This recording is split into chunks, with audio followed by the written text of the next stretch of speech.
Permanent tissue. ठीक है, तो प्लांट टिश्यू में दो हमने पढ़े हैं, एक तो हमने पीछे पढ़ लिया मेरिस्मेटिक टिश्यू, अब हम पढ़ेंगे परमानेंट टिश्यू। तो परमानेंट टिश्यू क्या होता है? तो they perform a specific function. ठीक है ना, इनका एक पर्टिकुलर काम होता है और ये डिवाइड नहीं करते हैं। ठीक है ना, they have no ability to divide नहीं करते ये। Termed as permanent tissue as they have permanent shape, size and function. तो इनको परमानेंट टिश्यू क्यों बोला जाता है? परमानेंट टिश्यू इसलिए बोला जाता है क्योंकि इन टिश्यूज की जो शेप है, साइज है, वो फिक्स होती है और ये एक पर्टिकुलर काम करते हैं। ठीक है ना,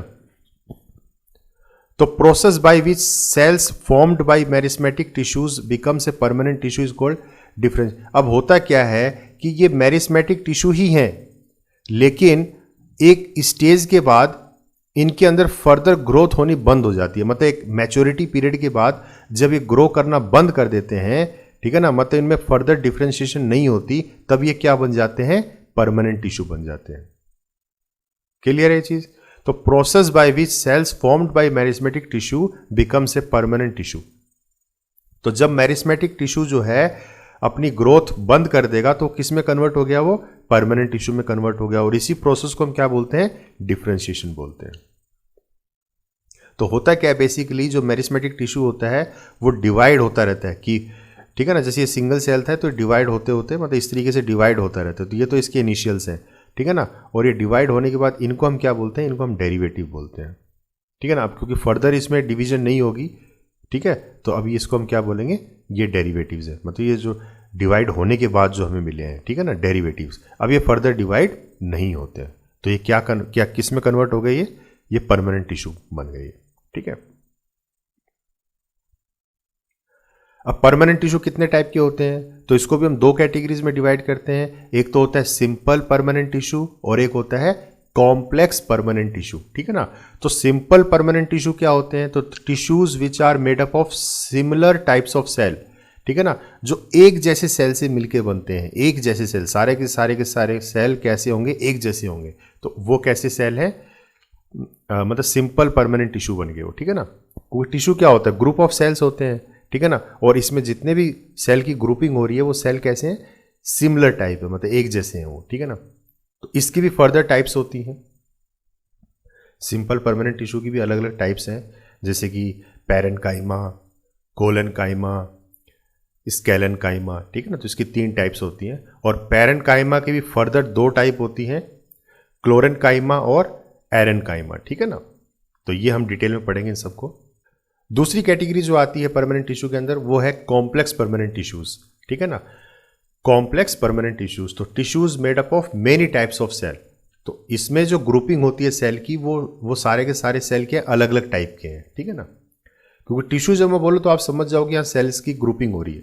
तो अगर सेम सेल की ग्रुपिंग हो रही है तो सिंपल परमानेंट टिश्यू हो गए, और अगर अलग अलग सेल की ग्रुपिंग हो रही है तो वो कॉम्प्लेक्स परमानेंट टिश्यू बन गए।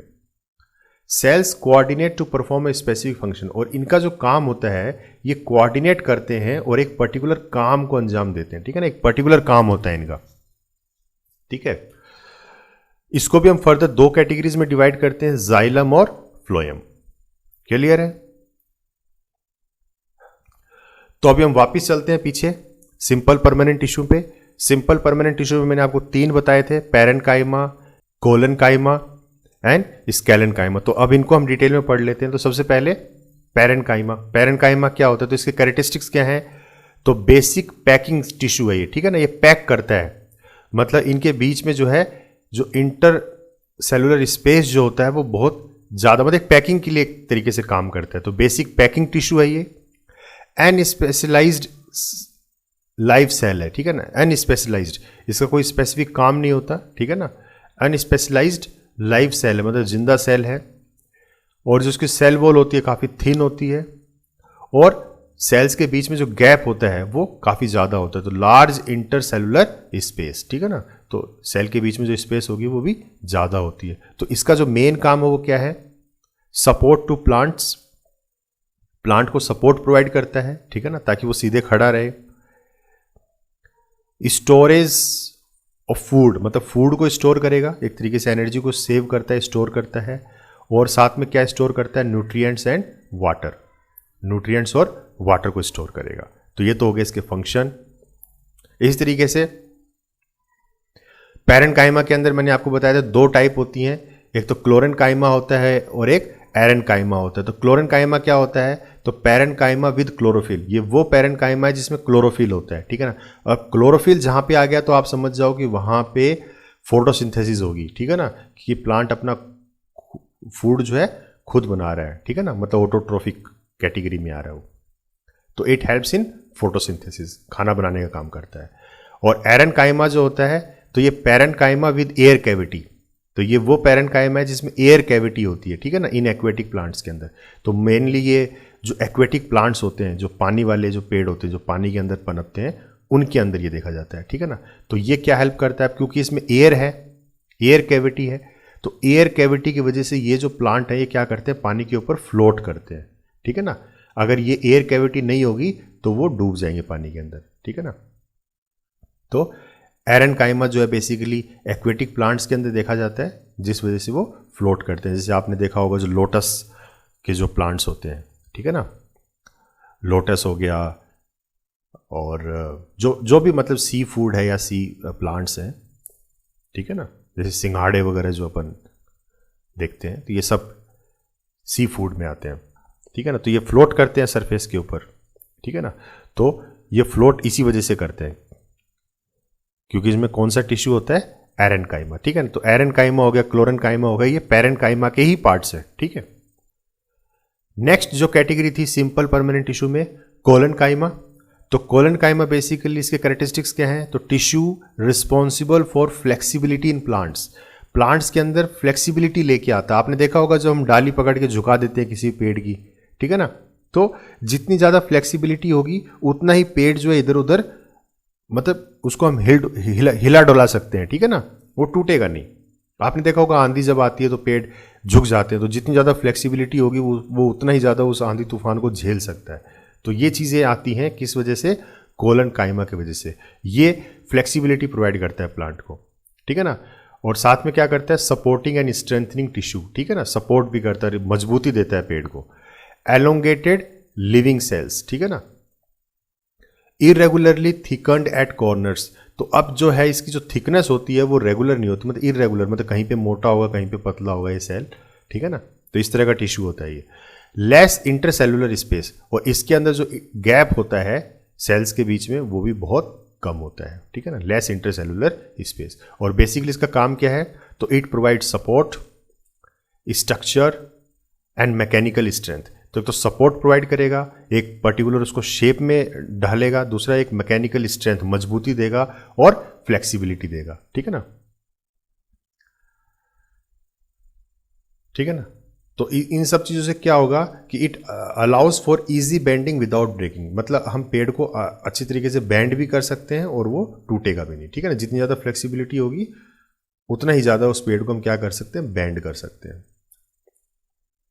अच्छा, ये कहाँ पाए जाता है, वेयर आर दे फाउंड, तो they found in leaf stocks with epidermis. तो लीफ स्टॉक मतलब आपने देखा होगा पत्तियों को हम पूरा मरोड़ देते हैं और फिर उसको वो मतलब खराब नहीं होती फिर भी, ठीक है ना।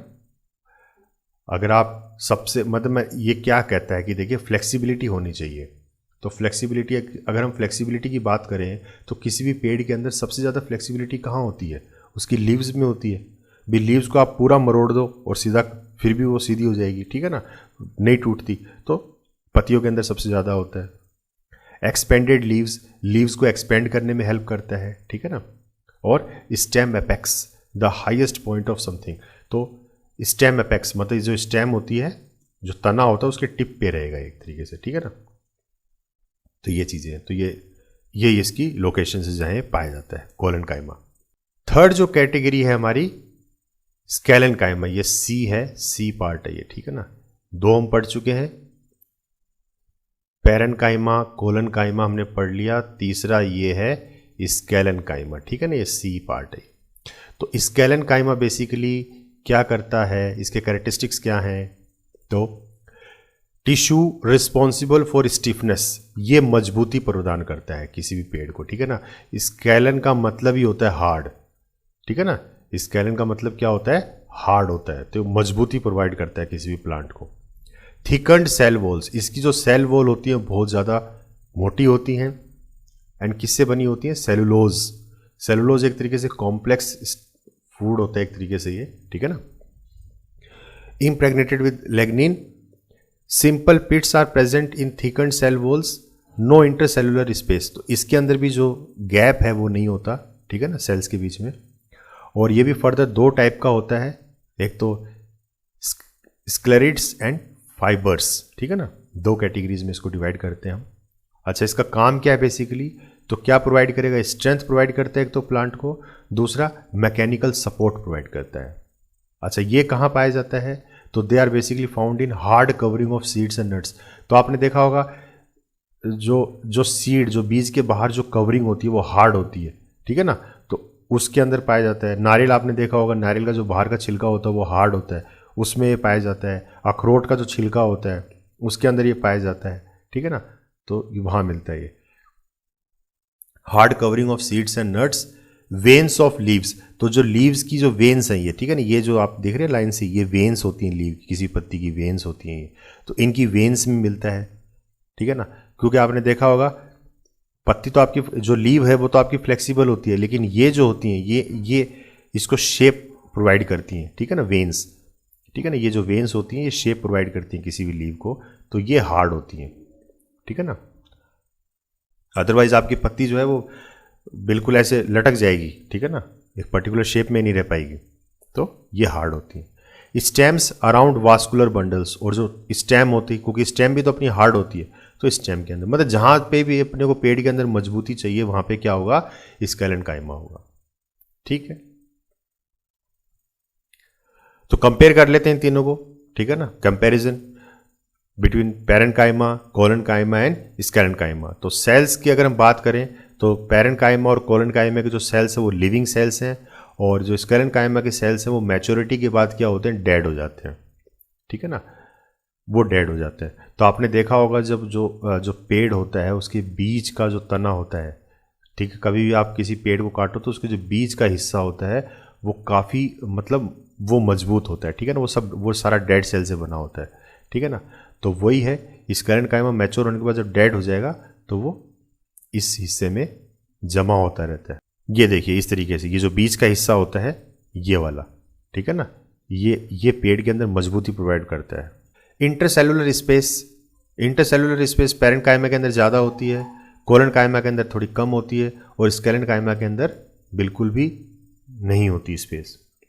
सेल वॉल की बात करें तो पैरेन्काइमा की सेल वॉल बहुत पतली होती है, और कोलेनकाइमा की सेल वॉल इर्रेगुलर होती है, ठीक है ना, इर्रेगुलरली थिकन्ड एट कॉर्नर्स। तो कॉर्नर्स पे जो है कहीं पे मोटा होगा कहीं पे पतला होगा, ठीक है ना, तो इर्रेगुलर इसकी मोटाई होती है। ऐसे स्केलेनकाइमा की जो thickened with lignin complex polymer to harden and strengthen cell walls of plants, तो इसकी भी थिक होती है, ठीक है। बेसिक फंक्शनैलिटी क्या है पैरेन्काइमा की?